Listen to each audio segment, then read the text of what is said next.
seafood at a non-seafood restaurant. I was gonna say I bought the cod at HEB. Well, no, yeah. If it has that's yeah. how it started though. Yeah. Never buy fish at a non-fish store. Gotcha. Okay, yeah. That's right. You meant to say restaurant. Yeah.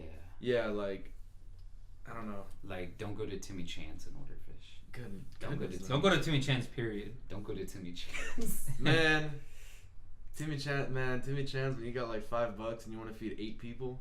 Who is What? Timmy Chan? What is a Timmy Chan? They're all the original Timmy Chan's. Yeah. Like they'll say yeah. the original. No, but the original one was by the one by LBJ. No, it wasn't. It's Really? the one on South Loop. Yeah, that's the original. Oh, okay. Yeah. The original. And that's what I'm The saying. original. You thought it was the original. Yeah. Like, As I said. and the I thought it was the original when I was little. Oh shit. I mean, I've been fucking lied to. All right. It looks like we're recording. Oh.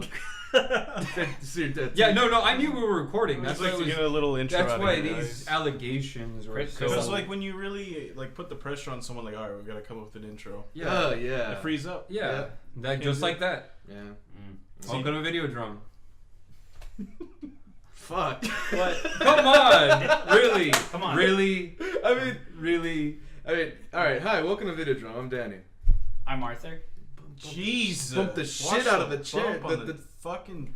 Here, I'll Peak. sit regularly. Let that thing just peak. Whew. Alright. Oh man. I'm Danny. Anyways, Daniel the Earthquake Madrano. damn Daniel.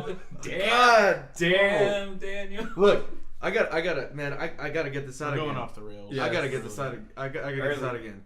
Daniel ruined my life for weeks. Like, I'm telling you, I hope it ruins your life. I thought it was really funny the first time I saw the video. I was just like, this kid with his Vans. Yeah. Look at this guy. And then for the next like 3 weeks, damn Daniel, around the corner, damn Daniel. I seriously hope that happens for the next 3 decades. I'm horrified of that idea. Like, I'm all for that. I idea. sincerely hope none of y'all have memes that involve Well, y'all's names. I always, I know it's a meme when I sees one. Mm. And it was one of them that I spotted early on was the Hodor thing. Yeah. Oh yeah. So as you were watching the episode, as did soon you as it feel ended, I was like, oh, Yeah, man. it's gonna happen. That's gonna get It's gonna memed. happen. Everyone's gonna say, hold the door. Yeah. In a funny way. Like, why would you do that? You know what I mean? And they'll respond with, by everybody will do it. I mean, nobody that I've met in my actual personal Yeah. life. said But it, everybody. But I saw it on the internet. Right. Yeah, of course. So everybody at UTD then. So the same way everybody talks about, what is it, the pumpkin spice? White girls and pumpkin spice. Yeah. That's true Yeah. though. You never see white girls talking about pumpkin I spice. do. Oh, I see. I Hodor see it stuff all the time. Yeah, my wife. Really? Yeah. Yeah. I don't see the pumpkin spice thing. I see the Hodor stuff. Oh, all the time. I do. No. Oh, I see the pumpkin spice. I don't I see the see whole. the I never see the pumpkin Nobody spice. says Hodor. Like, I've never heard someone say it to me in person. Yeah, I've never And seen I it have either. like a lot of friends and acquaintances who watch Game of Thrones. Yeah. But every year I hear it at least twice. I hear damn Daniel. On the regular. Yeah. Like, and your name's not even Daniel. But you know what? I get a break for that because I was a teacher, so I heard every That's fair. every man. damn thing. I'm sorry. Dude. Yeah. Oh, but no Hodor. It's not like Yeah. the inner city school kids So in they're junior about high. Game of Were, Thrones. We're really hot into on Game of Thrones. it was a lot of D's nuts. Yeah. A lot of Yeah. damn Daniels.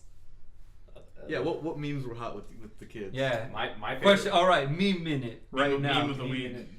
I would say the Vine. Why the fuck you lying? Oh, man. Yeah, that one was good, though. I don't even think I ever saw that one. Really? I only saw like screenshots of it. Like, It's amazing. Of the guy. It's pretty great. Yeah. It's pretty great. What's the big one now is like the that guy with like the really bad lighting and says like, oh no, what is he doing? The yeah. guy that's just like his face kind of scrunched Yeah, up. that was like last month. Sorry. Oh, I don't. God, Chris, I missed that one. man. I missed that one. Yeah, it's just really bad quality. I'll show a picture of it too. Yeah. Is the salt thing over? Yeah. The what? Salt's over. Salt Yeah. Bay. Yeah. Oh, yeah. That's been over. I've seen him on like Instagram every once in a while. I was just like, Well, I mean, he was famous before that. Once really you famous. once you show up on Ellen, it's over. oh yeah. It's over. It's also if kids in the suburb are doing the dance, Mm-hmm. the dance is over. Now I've had a lot of conversations about those dances. It's not because people will say in a mean way, white people ruin it. Mhm. No, it's just that it has a certain lifespan. Yeah. And once you reach the suburbs, the half-life. That's the Yeah, that's a pretty good marker right there. It's pretty good. Yeah. Basically, if your parents are doing it, it's over. I think at that point it becomes like before the parents I would say it becomes ironic to talk about it because it's a little passé. So Yeah, when like you start using it like that, your parents catch on to it because it's easier for them to catch on to it once it becomes ironic. Well, so is it safe to say when when a church group does it, it's over? Oh man, Yeah, it can go either way because some church, well done. especially like church groups with like young pastors and young priests, they'll be on the meme ticket real quick, strumming on a guitar. Oh yeah. Well, and also I think it depends what type of thing it is. If it's something that develops in the inner city, like a new hip hop dance. Yeah. I think once it reached the peripheral and at the end of that suburb circle is the youth pastor. Yeah. And he is the closest to the pulse in the church, which is funny because he's the beginning of the end. Yeah, he might like during a sermon say, "So nay on down here." Or what I remember Jesus. was there's a contemporary Christian station in Houston, and I was flipping through, and I was just listening to Pastor Skip. That's why I named him in my head. And Pastor Skip says, and something so and so, the Apostle Paul did this, and despite all the forces against him, and Roman and something, I encourage you, insert Christian metaphor here, and rock the mic like a bandit. And that was like the end of the. Man, like a 27-year-old. Like a bandit. Like a vandal. That's what Oh. he said. Yeah, like a bandit. I prefer the narrative where he used bandits. Yeah. Is That that like sounds- an Eric B. and Rakim Yeah. thing? Yeah. Yeah. I can get down on that. I wish my pastor would be like, That was. don't sweat the technique, man. It's both cool and it's also outdated. Yeah. Because just like your pastor be like, shame on the nigga that tried to run game on the nigga. Yo, protect your neck. Protect your neck. If you don't praise God, Yeah. I'll fuck your ass up. Fuck your ass up. Yeah, that's The devil assaulted Jesus with a hot iron like. yeah. Oh man. That's All Alright, right. that's a good jumping off point to talk about Primer. Yeah. Primer. Hey, I mean, it's a short movie, man. Like, it is. We took the red pill. We took the blue pill. Oh. but yeah. So Primer, filmed in Dallas, cost $6,000. 7,000. Sure, $7,000. Well, I mean, I I read 7. yeah. Okay, 8,000. $9,000 movie. It came out in 2004. It made $424,000 on the box office. It is a movie about time travel, but more than about time travel, it's about the people experiencing time travel and how, as they keep doing it, they interact with each other. This whole, cynicism versus what they want to. It becomes from what they want to do with it to how do we fix this really quick. Really quick. Yeah.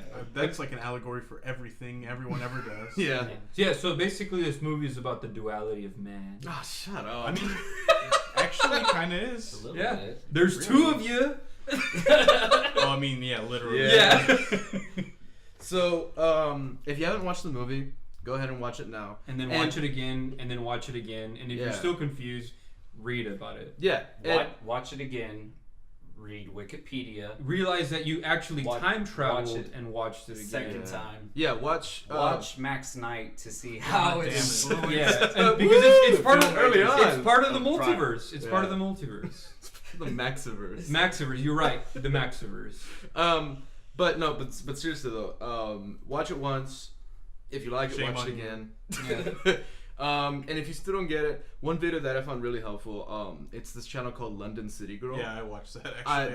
That was such a helpful I video. did not watch. I probably should have watched. It's really that. good. It's really good. I read just like the Wikipedia page and a couple of diagrams showing how the time travel actually happened, Like what the- they did. This channel explains it really well. It's a little long, but it's really detailed. Yeah, like I if probably you should can have done if you that. can follow along with it, like, and I mean it's easy. Like it explains it really well. Yeah. Okay. Have you guys read Calvin and Hobbes? Mm.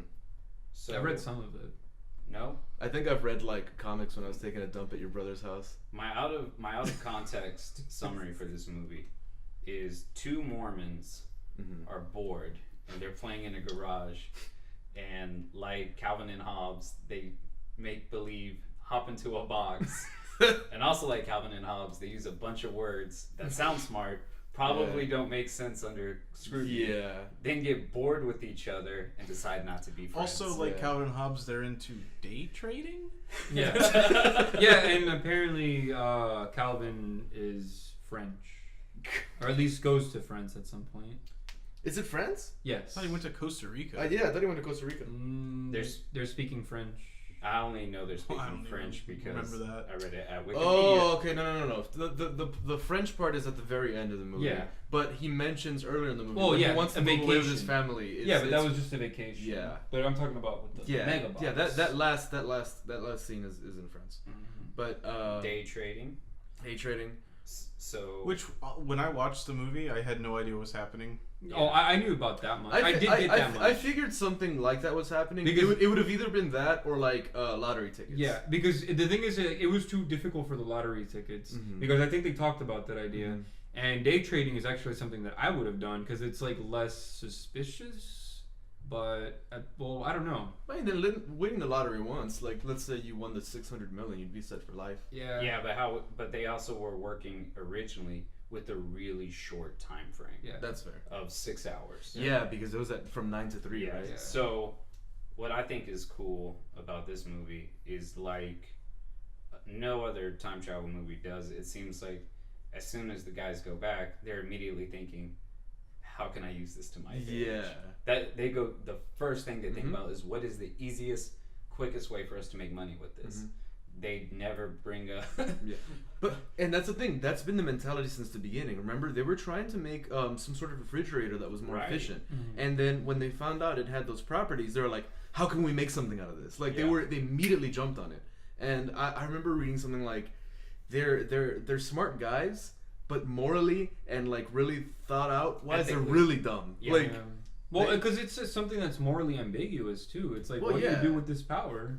well, and it becomes And they're even, go ahead. and it becomes even more morally ambiguous whenever Aaron kidnaps his like clone and stuffs him in the attic. Yeah. Let's talk about the characters, Abe and Aaron. Yeah. So Nathan Fielder. Nathan. Who's the other guy? Nathan Fielder. Gronk's nephew. It basically looks like a Woody Harrelson double. Oh yeah, I see that. Yeah, I see that has more hair. I don't know. or hair. Like, Yeah, I thought that guy. Like, Woody hair. So, like Daniel said, and with a little clicking around, you see that this is like a Texas movie. Yep. So I didn't know that. it was actually. filmed outside of Dallas. Freaking, what's the name of the composer again? Shane Carruth. Shane Carruth. So Shane Carruth, or Carruth, he's from California, I think, but he went to school at Stephen F. Austin, Okay. which is like the coolest alumni for all you, I think, lumberjacks out there. There are so many billboards around here that says like lumberjacks make great lawyers. Yeah. Great whatever. Doctors. Yeah, they have Like you, Psychologist. you can clearly see how the graphic designer made it Yeah. exploitable. So Yeah. you just switch out. I wonder if they make good urologists. Man. Well, any rate, so Okay. yeah, so that dude, went to school, Stephen F. Austin. The other guy, Sullivan. Sullivan is the name of the actor who plays Abe. He went to school at Baylor, Okay. and they shot it outside of Dallas. And what I think is interesting is when you compare what like this Shane Carruth or Carruth fella is doing. To me, he's really one of a kind when it comes to an auteur.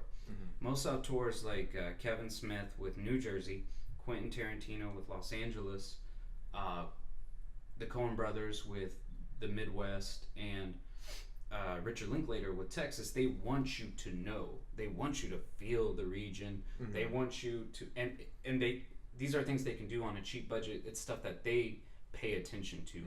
But like with all those Texas elements, it's an afterthought. Yeah. There's no, regional Yeah. landmarks. Someone mentioned Raleigh at one point. And I was like, okay, it's in North Carolina. Yeah. A place of no cultural identity. Yeah, I thought. See, I thought it was more in the north. Similarly, they were in Dallas, which is also Oh, a place of no cultural identity. So is That's this, a little harsh. Man. Well, I don't know. I guess I mean, we are in Houston. We gotta shit on them every now and then. No, me and Chris lived in Dallas. It's fine.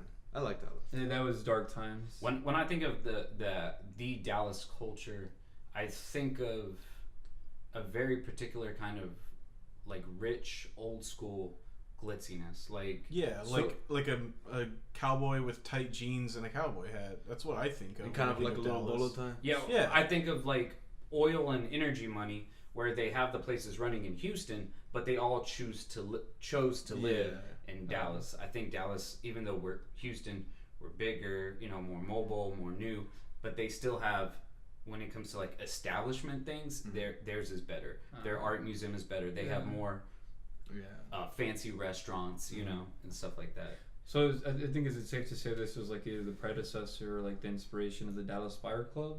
This movie? Yes. I would call it that. I mean, it's a possibility. It's not a possibility. Fernando, get back on the ball, man. Come on. All right, let's keep this primer train. Like I think another really cool part about this is the conception of the box. They just call it the box.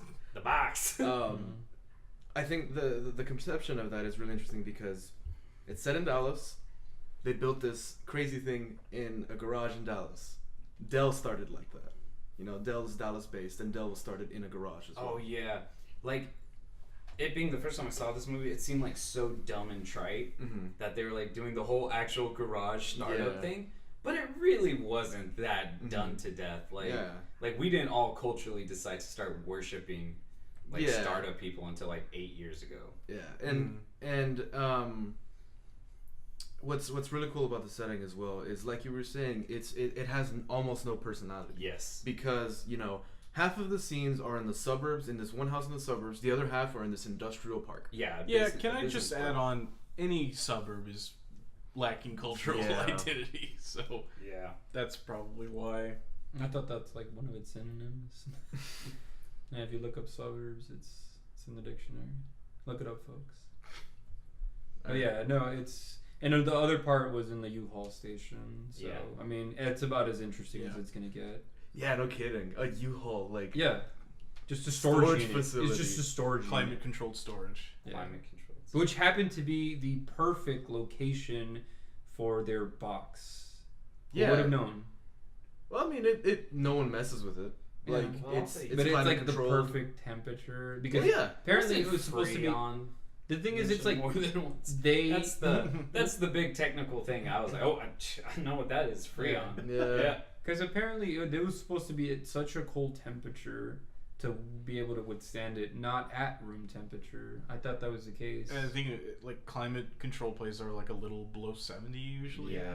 But that was still not cold enough to what I thought. This is only on my suspicion of what they were talking about, because they were trying to discover stuff for refrigeration, and they brought it down to a certain temperature to the point where whatever physical property was in there would lose mass. Yeah. And so that doesn't make a lot of sense. But then the movie's not about that. That's just a detail. Like I think a thing that you should take about this movie is take the science for a grain of salt. These guys. What I was reading about the director is he read a shitload of jargon. Like before he made the movie, and was just like, okay, how do I sound like a physicist? How do I sound like an engineer? That's exactly what I felt, because I'm like, I've experienced some of those concepts before, like in my undergraduate career, but it had nothing to do with that kind of stuff. No, and I'm like, what? But I also think, because I read some stuff about that too, is what he was going for also was like, what I think is completely, let's talk about the characters, is like, they're really bad at communicating. Yeah. Oh, yeah. Just like, no offense, Fernando, engineering types, scientist types, like, and so STEM. This jargon is like creating something you're not used to, and it's alienating, and that's what he wanted to do. Yeah, it's like what I think it's like is like this movie's like a screen of code, and you're trying to troubleshoot it, and you're trying to figure out where the error is, and it's just overwhelming. Like where do you begin? That's why he had a failsafe. And Shane Carruth actually said this. He said the audience should be as confused as Aaron and Abe are in the movie. So, well, great job. 'Cause Yeah. I was Yeah, but they thoroughly were confused. manipulating it. Like, I had no idea what was going on, like, the entire time, honestly. Yeah. And I don't know if that was me or the audio was a little weird. Mm-hmm. No, it just But, like, it was just a flurry of words.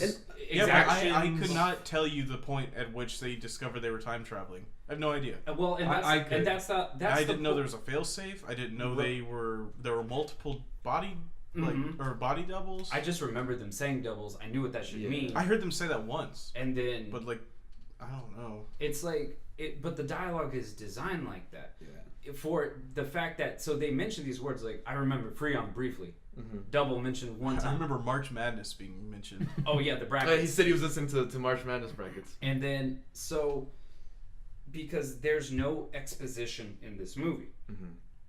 Exposition is used so poorly in most movies, but this movie really makes you miss it. Mm-hmm. But it's, I think, all intentional. So by the time they say Freon once or doubles or something that should be important, you're not given any time to process it. They're already, They're just using more words. 5 sentences and the part into that- something else. That throws me off about like the lack of exposition is it's such a cheaply made or not cheaply made, but on a low budget. On a budget, yeah. They had no visual. Yeah. Representation. Yeah. Yeah. So that was like it's so easy to get lost in the words. Yeah. And like I think that lends itself to how he wanted to make the movie, because I'm positive that when he made this movie, he was under the impression that if you like this movie, you're gonna want to watch it again, and maybe find a thing here or there. Mm-hmm. And I think you can definitely go too far with stuff like that. It's the difference between like in a video game, there's the hand holding. This is where you go. Press this button for here, and then there's games that have nothing, and it's hard to find that medium. More to my point is like when they started talking about the doubles and then how they were like killing each other or disposing of them. Yeah. They didn't. They just kind of showed another hand over them, or like someone injecting something. So it was like, is that them or is that someone else? It's never even clear. Yeah. Yeah, that's where it lost me personally because they I've started never- talking about doubles, but I didn't know if they were real or not, A movie or they were just speculating. has never made me feel so dumb my entire life. I swear to God. No, Like, I wouldn't choose the word dumb. I would think confused. both. For me, it was confused because like I was more confused. I know. I don't think dumb. I agree with her. I think dumb. Like when I guess that's kind of precursor. I watched this movie like 2 years ago. I watched it by myself and I had no idea what it was about. At the end of the movie, I was like, "What the hell happened?" Like I knew they were time traveling. I knew that they were having issues with like, "Oh shit, we have an extra copy of one of us," and "Oh fuck, we forgot the cell phone." And it's just like I'm expecting a call from her. That was intentional. That was a couple of the times that they had their cell phone. That was totally intentional. Wait, like from the character's end? Or Yeah, from the director's end? characters. Yeah. Yeah, It was Because intentional. he was the very first time that it happened, he had no account of it whatsoever. But then it started reoccurring. Yeah. And that's when it was like getting a little bit more suspicious. So it's like, hey, I thought we talked about not bringing this, and it's like, oh, it just slipped my mind. And he said it's so passe, or it's kind of like, yeah, dude, I know. Yeah. And, Go ahead. go no, that's Like I just think one really cool thing about this movie is it's the assumption of almost every scene you've seen from this movie, starting from them two meeting on the bench and supposedly listening to the brackets, they've already time traveled multiple times, both of them. And I think that it's really cool that it set it up in a way that it's just like you don't know what it is. He's not listening to brackets. He's replaying the conversation he's about to have, like in his own ear. what does he say? There's a 3-second lag. That's how good. Yeah, like oh man, another thing about lag. You saw the London City Girl video. Did you see the thing about the handwriting? Well, I watched like 21 minutes of the 23-minute video. all I know is that was a pretty big part that I knew that there was something interesting about that, but I don't know why. I remember the handwriting portion of the movie. But I don't remember the result. And I do remember the line. It's like I can see the letters. I know what's going on, but for some reason I cannot write them. And now this is like So it's about it looking like his left hand. yeah. So half of okay, this is based on her theory in the video that she did, and I want to expand on it a little bit. She said, do you remember when they were first messing with the box and they opened it up and they like put the paper into the thing and then he put his hand in, like kind of zapped them? Yeah. His hand is at like a minuscule lag. And that's fucking with how because they never fixed that. They never corrected it, that lag. Gotcha. That's fucking cool. Yeah. And like what I'm assuming as well is the ear bleeding, all of the all of the problems they're having is that lag being kind of being like just it's having this reverb effect. Every time you go back in time, it amplifies that lag. And that's why did she explain, or did that video, or did y'all get any explanation of why the father-in-law became paralyzed? Oh no. I wish there was an explanation for that, because it was, I didn't know there was a father-in-law that was paralyzed. Yeah. It's the guy who they wanted to invest in the company. Yeah. Granger? Yeah. I didn't know he's paralyzed. Then he sneaks in and uses the machine. Yeah, I know finds the that. machine. Well, I know that because of the And video. basically he must have done something wrong that totally messed him up in every timeline. Yeah. Because they even complained about it at some point. I have a paralyzed man in the living room. What do we do with that? Yeah. And it never speaks to it ever again. So that was just one of the consequences of time travel. Yeah. I think one of my favorite lines in the whole movie was the fact that, and this is the point where I started noticing that they were being very secretive to each other and not exactly honest. And that's like speaks to more about like the moral ambiguity. When he said, I stepped out of the box, I checked the time and realized that I got out a little too early. I went back inside because I trusted the science. He doesn't go back into the box. Yeah. I thought that was so cool. Yeah. Like, that he basically just straight up just lied about it. Yeah, he just went and did something. And he's like, no. I think that was the point where he realized that, hey, I need to start making a failsafe, and I need to make sure that this is the right thing. Well, I need to make sure that there's a way to shut this down in case it just gets too crazy.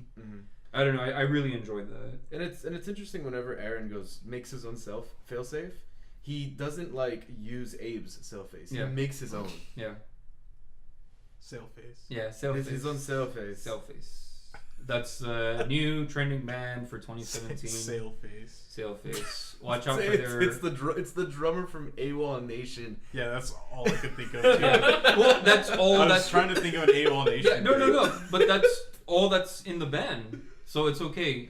They're playing. It's the AWOL Nation drummer in time. Yeah. Like he went to the future and came back in past. time. So watch out for them. 420. It's coming up in a couple of days. It's $20 a pop.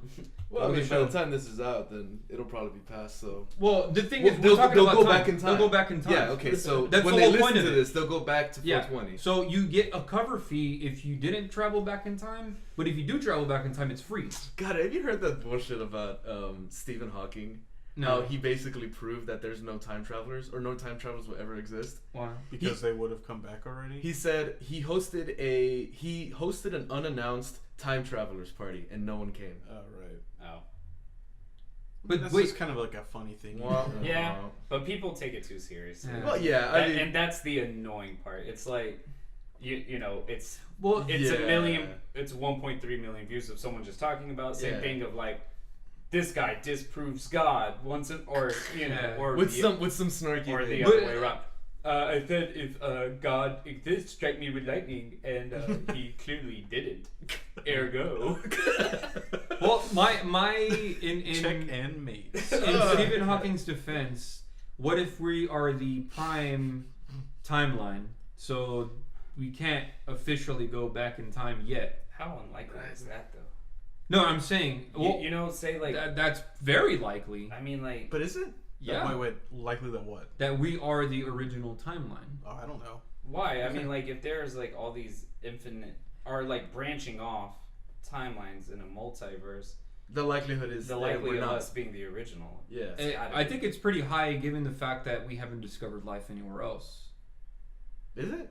Yeah. I mean, we're too far away from any life in any like other habitable planet that Yeah. Or the technology's so far behind. I mean, think about the other universes that Abe and fucking fuckface made. Like, Yeah, did they there's discover aliens? there is a No. chance that we are the first. Because there's also a chance that Abe and Aaron exist in a universe, and they actually create a time machine. That's You know what I mean? But- and that the fact that one of those universes exists means that an infinite amount of those universes exist. You know what I mean? So the Yeah. likelihood of it not happening it's is the same. zero. Well, Oh, it's the same as, as it it happening. Yeah. So I'm under the party that we are the original I- timeline. none of and we us haven't have fucked none it of up. us I- have degrees. hate movies or shows or games that try to do the infinite universe thing because then there's no resolve to anything. Just jump to a different universe. Or like Look at Rick and if- Morty. Ah, Jesus. Or okay, so what's an What example? what I'm saying is like in BioShock Infinite. Okay, Spoilers. It's old. Do you guys have you No, played it? It's do. fine. Yeah, I care to play it, but I think I Okay, might well have- I'll well, give an I- abstract example. Well, I think I've the part you're talking about may have already been spoiled. I'll give a more abstract example. Let's just say like you figure out that you somewhere along the line split with the person you are currently, and then the alternate you became evil. Yeah. If it's an infinite universe and that just keeps happening, there are infinite yous, and the resolve is to go back in time and stop the switch that made the alternate you that's evil, then That would have never impossible. happened. That would have never happened. No, it's Or- impossible or why because does it it's matter? infinite, because it's going to happen anyway. Like, Right, it keeps because, going. Like, because it's just the bad stupid. timeline still exists. Yeah, it's like there's no You resolve. can't undo that bad time. You just Because there's also going to be another infinite or another universe where you didn't go back in time to do that. I just think that's like, I don't know. I don't like that kind of stuff. yeah. I don't It's like not that. like it makes my head hurt. It's just like it doesn't make any sense. Yeah, or like what I think of, like, you know, people always talk about multiverse theory. They'll talk about like the most craziest shit, right? They don't talk about like there's maybe 100. No, they say there is every single universe that you could ever imagine. So there's probably even a universe where Hitler stops the Holocaust, and it's like, I doubt it. Like, like what Daniel says Wow. is true. Like, Cynic yes, corner over here. We have no degrees, but at the same time, like, I just find it so far fetched that there is truly an Well, infinite. yeah, there's stuff that like I'm not gonna say can't happen, yeah, but like not even like to an extreme. yeah, You know, like where like dinosaurs yeah, evolved into the like it's like in Super Mario yeah, the Brothers the movie. yeah, like there's a chance, you know, there's a chance. The chance of like the whole Hitler example, it's I feel less likely than if like Gavrilo Princip never killed Franz Ferdinand and World War I never happened, or like not never happened, but it was delayed, and so the consequences of that were a little bit different, and it fucked up. You know, 500 years in the future, it's so much different than it is now. All right, so after watching this movie, question is, you can go back 6 hours. What do you do I would wait for a lottery tomorrow? tomorrow. If it were happening tomorrow, Well, also one thing that wasn't very clear, but I think they spoke to it a little bit, or maybe it was just ambiguous. Did they keep repeating the same day, or did they go in the future to another day? no, there's different days. So Okay. so there's different times where they go play the stock game Mm-hmm. or play the day trading game, and those were the different days. Okay. They would do their trading in the day, and then in the morning they'd go to their box Okay. and then hide away. So they actually allowed actual time to pass. yeah. Okay. No, I just wanted to clear that out. I sorry I didn't bother looking that up. Yeah. So So that part was a little confusing. I have no idea what you would do. Aside from just Bet on the playoffs. yeah. ooh, that's bet on smart. the playoffs. Well, and like what they were saying at the end of the movie in the airport scene when they're talking about like there's sports gambling in other countries. Yeah. Yeah. If we build a box like this, we can get rich. Yeah. I don't know, man. I don't know. I've seen too many of these movies. It just always sounds like a bad idea. You know? You've seen Looper, right? Yeah. No, I haven't. Looper's a neat movie. Looper's cool. I like it. But yeah, with this movie it was I don't know, man. I didn't like those nerds. You don't like them? Nah, I didn't. The traveling Mormons. Wait, The which traveling The Mormons. time traveling Mormons. Yeah, which nerds did you not like more? The original nerds or the two that just got left behind in all of time? Oh, the two guys that they were working on like the refrigeration thing with? Yeah. Oh yeah. Whatever happened to those? They had dudes? no The rest of their personality. motley. Nobody had a personality in this Yeah. movie. But here's the thing. So this guy Sullivan, who plays Abe, Mm-hmm. he's had a very, very good like middle of the road mainstream acting career after this Has he? movie. I mean, but this is a cool movie. Like you know, Shane Carruth has had some success, and where I'm sure like he goes in to a casting and it's such a cool secret handshake of a movie that the casting director's like, Oh, Mitch Shiner. it's like you got two guys and they're both like equally qualified for say a mediocre role that doesn't matter that much, but one is in primer and the other one isn't. It's like you, man. It's cult status. Yeah, and it's pretty cool. And you know the Shane Carruth guy, he went on to make another movie. What the fuck was it called? Oh, Steven was telling me about it. I mean, wasn't he kind of like an executive producer in Looper? He was a consultant. Consultant. Yeah, barely. Like, Time travel consultant? Gave him a Skype call. Yeah. What should we do? Yeah, probably. I mean, Yeah, and then so in 2013 he had another movie, and it also involves time travel, and it actually has to do with time travel, like correlating with the cycles of like parasites in pigs. Whoa. Point is, like this movie, it was shot on a really low budget, but they just went all out. It was $50,000. Oh, man. wow. That's what? Yeah. Fucking Marvel budget over Yeah, here. that's like 7 times the power. And That's they amazing. could make a 70-foot box. Yeah, instead of a 10-foot box. the movie made the exact same amount of money as this one, Which But- was, do you remember? about $500,000. Okay. And Worthwhile. Yeah. And then, but now, so after that's 2013, got very good reviews at Sundance. Shane Carruth actually, so if you look at the credits, he does everything. You know, He did the score to this movie. He's the composer, the editor, the cinematographer, the director, and the writer. He's also the water boy. He's also craft services. Yeah. He also picked up the pizza. He's there with He's the best boy. He's there with the hibachi. What? Okay, wait. What is best boy grip? Best boy grip. It's the boy with the best grip. The boy with the best grip, dude. Boy with the best Does anyone know? Shit. I have really no don't idea. know. I legitimately. It's ringing a bell. I used to know. Yeah. Best boy grip. Yeah. I mean, because the thing is, it's like once you're a man, you can no longer Yeah. qualify for They're it. like, ooh, I 18. think- Oh, that's a man's grip. I don't right wanna- there. we don't need a man's grip. man's I grip. think a grip. and I That's could be wrong, is cheating. anyone who works a rig. It could be a lighting rig, an audio rig, or a camera rig. Because it's not like the boom guy. It's not like the. no. And No, then, uh, that's Boom Guy. Yeah, that's. Yeah. and, It's like Boom a- guy. Tip One, team. boom guy. 1 and 2. Yeah, but so you see, I think that the director, and I don't think this is a stretch, kind of reflects himself in his character. right? That's a pretty big stretch.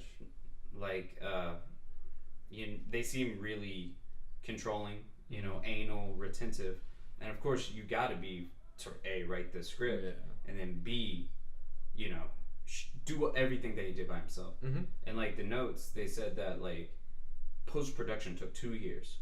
So he shot this movie. Yeah, for like this movie it was 2 years. Wow. because he's doing editing, sound design, everything, all post How production. old was he when he Is he- made it? Do you know? I believe he was about 30 when he started shooting it. Oh, well, okay, so he's out of college and everything.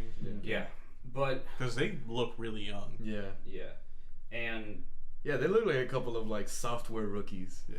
Like 27. bunch of young Thundercats. Yeah. But so after he showed it at Sundance, it was distributed by a company called Think Films, right? They distribute indie movies, like they did Full Nelson, which was where fucking Ryan Gosling was a crackhead, Oh, okay. and so they picked up this So movie. it was just a documentary. Yeah, and so the guy who owned that company said that Shane Carruth, when they were negotiating the rights and distribution for this movie, was the most difficult person he's ever worked with. Well, in his defense, he did everything. Yeah, and so that is like, you imagine, oh, it's my baby, I shot it, Yeah. I wrote it. That's Yeah.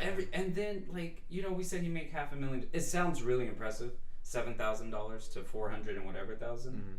But imagine that he only takes home 100 of those, and that's not a worth stretch. it. Like Over what 3 3 years? years, Right? yeah. That's like working. you could have just worked 67 at like exactly. a CVS. Yeah, and so like I said, it sounds impressive, but the point is his hard work really paid off. Yeah. After his second movie, he distributed it himself. Okay. And I like how he has like that attitude. It seems like where he sees something You know, somebody can do. he also probably got paid a lot to be a consultant for Looper, Yeah. just to have the name on there. Yeah. Yeah. Like, hey, look, we got the primer dude. Just you remember that one time travel movie? Yeah. He's back, kind of. He's back, kinda. He's back, or is he? This is definitely a movie I think that would have made a lot more money if it had come out on VHS in like 1988, and it had a good like 10 years of like. And we just home watched it on sales. YouTube for free Yeah. with no ads. Yeah. So But not like that would really get him anything, Right. but yeah. but what's cool is so This gets Yeah. like 50 cents in his bank. I just what the fuck? At most. Shankareth Yeah. here's at the beginning MeUndies. Nerd box. He's like, Or check out Loot Crate, use yeah. promo code Primer. check out Squarespace. promo code. Promo code Freon. Oh man! But now he's slated to make a movie with Keanu Reeves, Anne Hathaway, and Daniel Radcliffe. Oh, Matrix reboot. Oh, man. Wait, really? Lord, please. Well, supposedly that is happening, but no, that's not Oh. what it is. I don't think. No. I don't know. So is it like Matrix Overload or something? Is that what the title of this Underload. movie is? Oh, Underload. no, I got it. Matrix Bandwidth. I mean, but Ugh. I think Keanu Reeves is gonna be perfect, just with like his He's having a renaissance. monotone, just like He is a Renaissance like man, though. I'm like for delivering these kind of lines, just da da da da da Yeah. da da da da. Like Yeah. it's gonna be great. I- Anne Hathaway's gonna have trouble though, because he wanted to star in the movie himself, because all the actors he had to play him, he said there was too much drama. Did you say Yeah. he's directing it? Yes. Okay. Writing and directing it. Interesting. So, and probably starring in it too. He has to. He starred in his last movie, and he has other acting credits too. Mhm. After this movie, but like Anne Hathaway is like really dramatic and really hammy. I don't know Like, what that he's word gonna means. struggle with her. Like a ham. She plays into the character a little too much. Oh. A ham is anybody who likes attention. Oh, okay. So if an actress Like imagine how she was in Les Miserables. Imagine how like. I'm just thinking Catwoman. That's what comes to mind for me. even in Catwoman, she was like hammy. Yes. Like inappropriately so. Yeah, like I know it's a comic book movie, but like she was like a Marvel comic book character. Did they make in a new? Christopher Did they Nolan make a movie. new Catwoman movie? she was in. No, Dark she was Knight in the Rises. Dark Knight Okay, Rises. I was about to say because I remember the standalone Catwoman movie was Halle Berry. Yeah. I was about to say, but in the new Batman movie, she Yeah, was she was Catwoman. Yeah, you saw it, right? Yeah. You already forgot. Well, no. When y'all were saying in Catwoman, It's a forgettable when movie. y'all were saying in Catwoman, No, I'm no, like, no, I'm no, like, no. whoa, When wait a she was second. Catwoman. Okay, Yeah. what I heard was in Catwoman. I was like, wait a minute, Yeah. But She was not great. nope. no. She looked alright. It's hard not to look good and. Actually, that movie was full of terrible lines, Oh, and she yeah. just added to it. What was it? It's just like my mom told me not to get in cars with strange men. This isn't a car. Right, exactly, stuff like Yeah. that. Oh, There's also like the weirdest line in that movie. They're like being surrounded by a bunch of Bane's thugs, and I think Catwoman says they're bluffing or something. What? And then yeah, like, they all have guns pointed at them, and then Batman just goes, "They know, they just don't care." What? And it like fades I away. totally glossed It's like- over that they line. They just don't care. Wow, that's pretty dark and deep and disgusting and other D words. What? Oh man. But yeah, how did y'all like the movie? To be honest, You didn't enjoy it? it was an experience. Yeah, It was like I mean it in a good way. yeah. I think Do you think it's a better art piece than it is a movie? yes, 100%. Yeah, I think that. But what I like is that it like challenges things about movies. Mhm. So that's why I like it. but do you think that was the intention? It's Oh like yeah. It's like fuck. I'm trying to remember the name. It's a film called like 100 Days in Sodom or 100 Days in Gomorrah that I've seen, which is like, it's an extremity film. Mm-hmm. It's like pushing the bounds of cinema in like, you know, such a different way. And I feel like this movie pushes bounds in a really, I've heard people say pretentious, but I think it's the opposite of pretentious. It's a nuts and bolts like experimentation, like ripping exposition away from the movie, you know. And then also, I think this is a movie you have to show in film school, because to me this movie shows, and I was actually inspired by this movie because I went to film school, and like I like dream of being an auteur, like doing like Kevin Smith or Sam Raimi did with Evil Dead, or doing what this guy did with this movie, or David Lynch did with The Eraserhead, and like just doing it. And he just did it. Yeah. And it does not suffer because he's so meticulously thought of everything, you know? And that's how you deal with adversity. You can, one way is, you know, you just improvise, which I'm sure he did. Yeah. And another way is you just plan, you just be methodical, and every shot has to be intentional, you know? And you just keep going until like it's a good cohesive piece of art. Yeah, I think it's also a really good example, like with you, what you were saying with showing it in an art school. It's a good example of this is a style.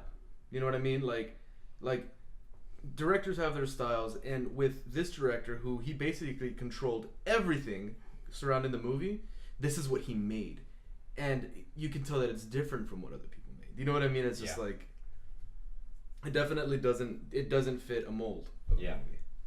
It was also $7,000, and I just still think that's such a cool thing. Like, all of it was not acting, not set. It was all the physical film that they used, and the camera and the equipment, and Subway catering. So, what'd you think, Chris?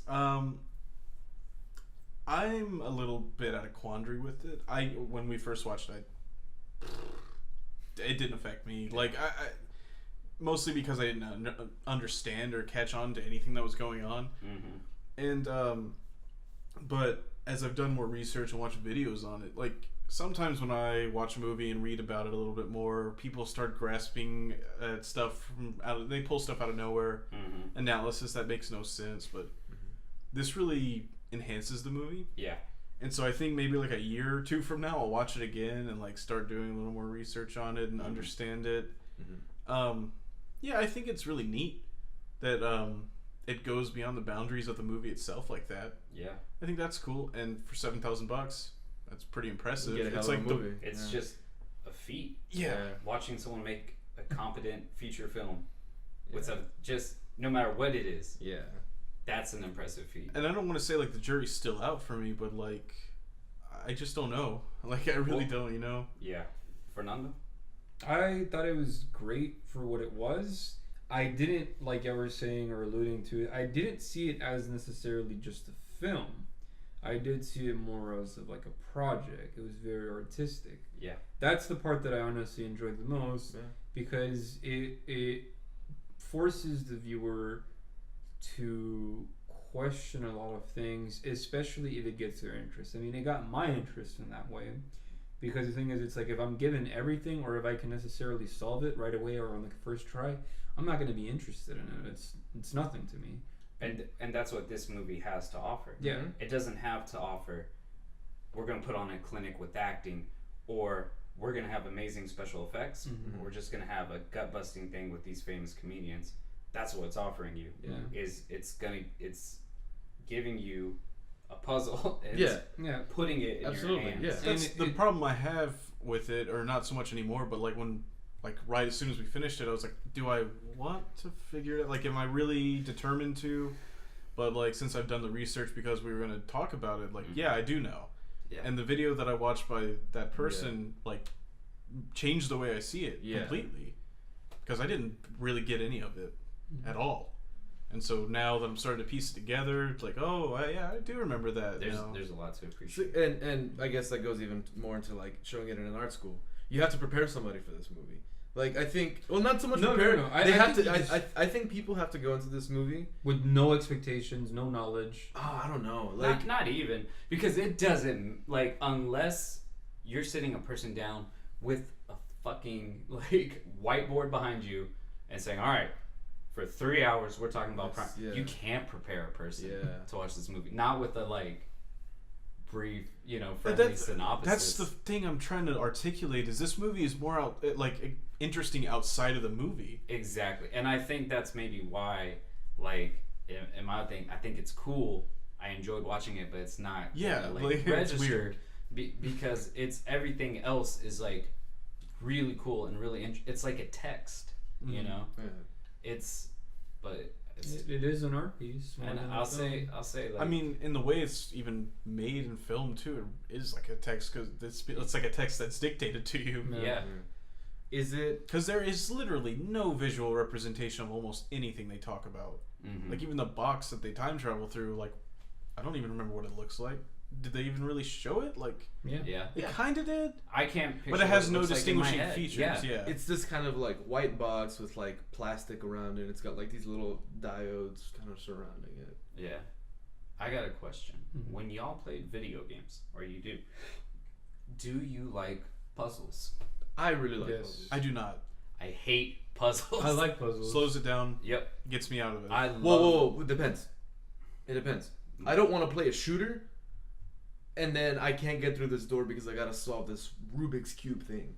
You know what I mean? Yeah. I like games that if I get into it and it's a puzzle game, I love it. Yeah. That's why I I don't like Zelda games. Like I like. Right. I don't like that about Yeah, Zelda. I think. And I yeah, love mixing Resident it is Evil yeah, games mixing for it is- everything but the stupid puzzles. Really? They Actually, they you know, You should play. You brought should play it the new back. Resident Resident Evil 7 mixes it pretty well, and they're quick. Yeah. But And they're cool. They're interesting, and they're not really even puzzles. They're like little tricks of the mind. Yeah. yeah. So Did you enjoy playing The Witness? not really. I mean, I enjoyed playing it with you, Yeah. but I don't think the game is very fun. I- you know, like it's fun to figure it out as a team, but like Yeah. I would never sit Do down it by by myself yourself. and be Oh. like, Even Pokemon, like the fucking, like they Oh, some of that the one game. caveman puzzles, like cave- Lieutenant yeah. Surges and Silver. Yes. There's the cave where you're. Yeah. Which game is it with like the trash cans and you have to Rage-inducing. find out like people inside of like these tube thingies in a stadium? I don't remember that. Oh, I think it might be like Emerald or something like that. Koga's. I don't think I ever Could be played that one. Koga's ninja thing. That has like trapdoors. But, Oh no, that was an Emerald. I remember the Yeah. trapdoor thing. Yeah. No, I don't like puzzles in games. I don't typically, Like puzzles. I don't like puzzles. Period. I do. I I find like them physical. very. I like physical puzzles. I think those are cool. Like I don't find them like stimulating. I just find them frustrating. I'm frustrated by all puzzles. I'm not. All of them. I think if I need to sit down. Sudoku. No, you should definitely consider performing Sudoku on yourself. Sudoku. Do you like Commit Do you like Sudoku. Sudoku? No. You don't like Sudoku? I like Sudoku. I like Sudoku as well. I like crossword puzzles. I think vocabulary is interesting I like Crossword puzzles make my head. because they're not hurt. really. I Puzzles. like Yeah. crossword puzzles because it's like trivia, Yeah, and I They're fun. I love and I trivia. love trivia. Love See, trivia. I think we're in the same. yeah. No, but I like Ballpark it too. here. I mean, it's fun. I don't like crossword puzzles. Why not? Did I- y'all like Portal? Huh? I love Yeah. I love Portal. I like.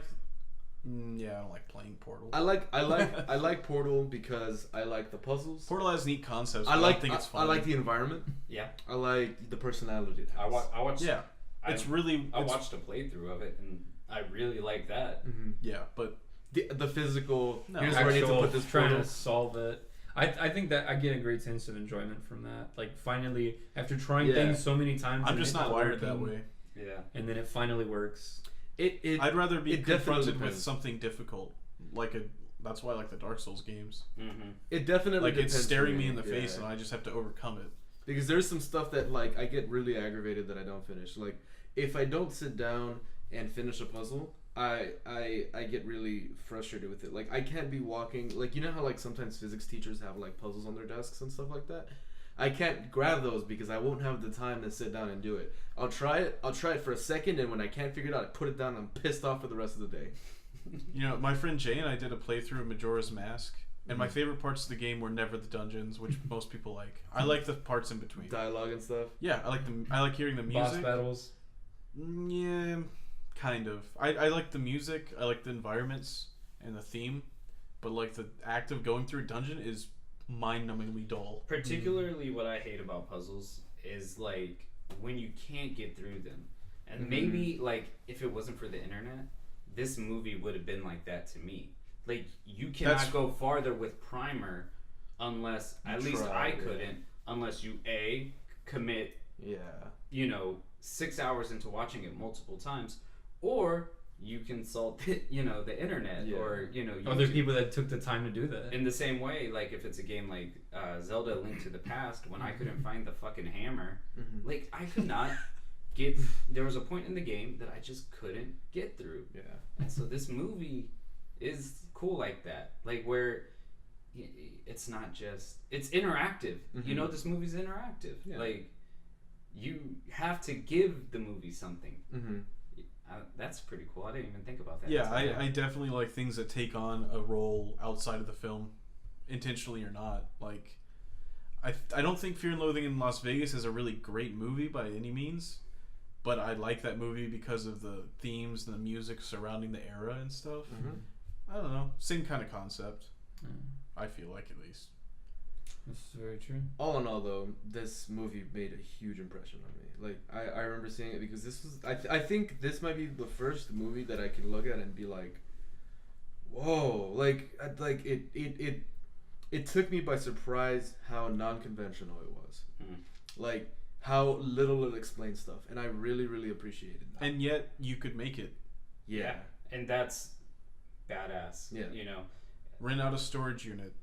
We have an apartment with a fridge, whatever. Yeah.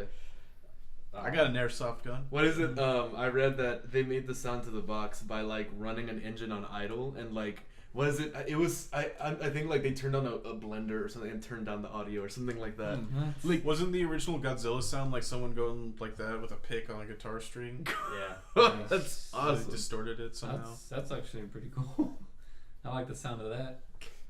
If y'all can find it, check out what's the name of that cheap seats thing? Oh, the Foley artist. Is his name John H. Benjamin or H. John Benjamin? I have no idea. It doesn't matter. It really doesn't matter. We'll link it in the description to this video, but just call him Ben. Yeah, just Ben. The voice of Burger. Yeah, Archer. I thought that's who you were talking Yeah. about. The voice of Bob Burger. he did this thing with Bob ESPN where he was like a Foley artist. Yeah. And it's so funny. Do you know like, about Cheap Seats? Mm-mm. Are you an MST3K fan? Mystery Science Theater? I've seen some of it. Or you know about it? Yeah. It's that, but with old sports. Oh, okay. I That's pretty cool. Love that idea. And they actually have an episode where like they have the Mystery Science Theater overlay talking about them. Oh, okay. It's pretty funny. That's amazing. That sounds great. Like, Yeah. I love that show. okay, so are they watching like games? Like, from, they're watching, the NBA like- series from like the 70s, It's sometimes, or but the a lot games of it's like obscure. really obscure Yeah. stuff. Like they have like ESPN used to do this thing called Unbelievable Sports, where they do like little vignette stories, like a 10-minute segment about like soapbox derbies and foot bagging, and they'd be like, "What the hell is this?" Yeah. Like, just making fun of people. It's awesome. I love that show. It's stuff that it's stuff that like they had an extra hour of airtime and these like let's say What do we fill it? yeah in with? these interns was just like let's throw shit at the wall and see what sticks. And a lot of the stuff It's is 11 a.m. on a man. Tuesday. Let's put this on ESPN. Oh Yeah. my. And some of that stuff is great. And like in one in particular, it's him, it's H. John Benjamin or whatever, and he's like he's pretending to be a Foley artist. Yeah, he's trying to come up with the perfect sound for the body slam of wrestling.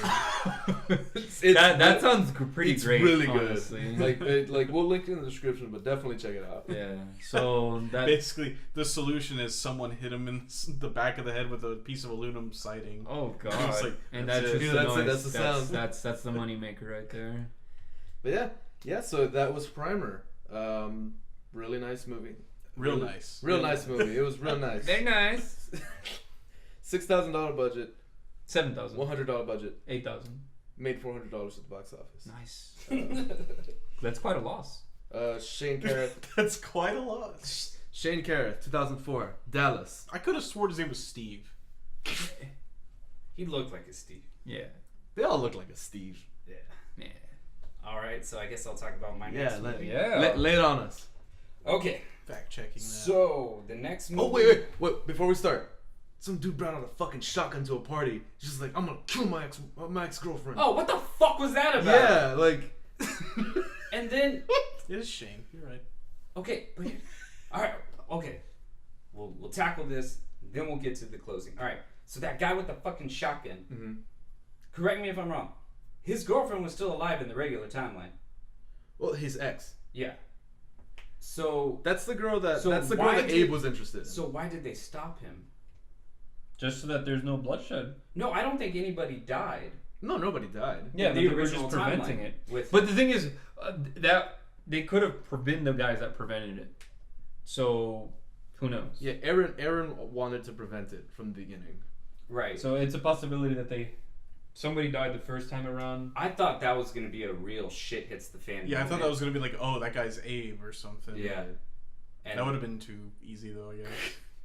it would have been really cool. He's the if shotgun. he would have like it would have just been He's really the bullet. violent and jarring, like. Yeah, just And like they after can't go reading back. style. And it would have been like really nihilistic and morally oh, ambiguous. something like. But- yeah, But it also would have detracted from you think the so? cohesive tone of the movie. You think so? Probably, Like- yeah, of nonstop. Like if jargon. Abe was in charge of taking the bullet out of the shotgun, and they knew that in the future the ex was gonna point the gun at Aaron Yeah. and click and not Wait, shoot, wait, wait. but then he didn't take the bullet out. But what if the, See, that sounds like a Looper plot. I haven't Yeah, seen yeah. Looper, but well, that honestly, just sounds more like the way that I'd like to wrap this up that's a different movie. is he shot the father-in-law. You think so? No, like that's just a crazy fucking theory. Oh, All right. Anyway, Yeah, So, no, that's just to like close it. That's it. that was primary, yo. And so, next movie I want you guys to watch is called The Night of the Hunter. It is Guillermo del Toro's favorite film. It is a thriller horror movie starring Robert Mitchum, who is a fantastic actor, and it was not well received in its time. It has a very well-known still from it of Robert Mitchum hanging over a fence with the words love and evil tattooed on his knuckles. I think it's from like 1955, so check it out. Night of the Hunter. Oh, Awesome. well, thanks for joining us tonight. We're looking at What? you. We're looking at What? you. Oh, What? God, come on. They want that. They want that. They Nasty, they want they that want that sloppy, nasty, Fernando greasy, dirty. Hey, that's gonna do it for this week's episode of Videodrome Podcast. Tune in next week where we discuss Night of the Hunter.